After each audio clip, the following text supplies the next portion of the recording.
प्रथम तो तुमको मैं अभिनंदन जनाइବାକୁ चाहूँगी किसी मोर प्रश्न अच्छी तुम सफलता पछर राज कौन अच्छी?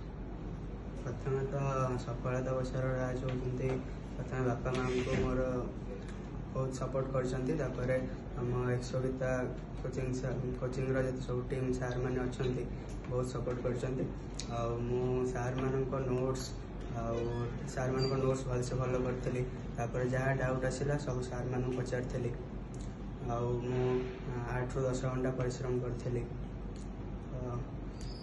तो तुम एक्सवितार पढ़ुला एक्सवितार टीचर टीम आउ नॉन टेक्निकल टीम माने तुमको केमती सपोर्ट करछन केमती देखिबा?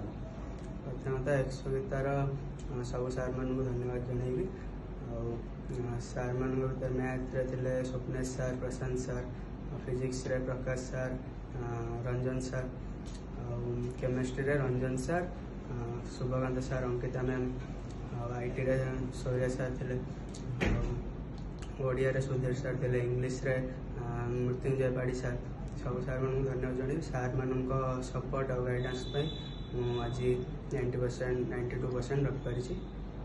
तो आगामी भविष्य में आम तुमको केमती देखा चाहूँ? आगामी भविष्य मु सॉफ्टवेयर इंजीनियर हाँ लक्ष्य रखी सहित गवर्नमेंट जॉब भी प्रिपरेशन करने चाहिए। तुम्हें फोर्थ ऑप्शनल आईटी रखी तो आम सौरी से तुमको केमती कौन सपोर्ट कर? फोर्थ ऑप्शनल आईटी सार मैंने आईटी जिते बड़े भी जहाँ डाउट रहा जहाँ नोट्स दरकार है जिते मैंने लेट नाइट हेल्ले भी सार को मेसेज करे सार सब नोट्स दिखती जहाँ डाउट आसला सार को पचारे सार मत कॉल रे बुझे मैंने 1-to-1 डाउट क्लियरिंग भी कर सफलता सफलता पक्षर श्रेय तो बापा माँ को प्रथम देवी जो कि मोर प्रथम गुरुजन तापर मोर एक्सवितार समस्त सार सूर्य सार स्वप्नेश सार रंजन सार केमिस्ट्री समस्त को धन्यवाद जनइबी ही आज मु 92% रखी। धन्यवाद।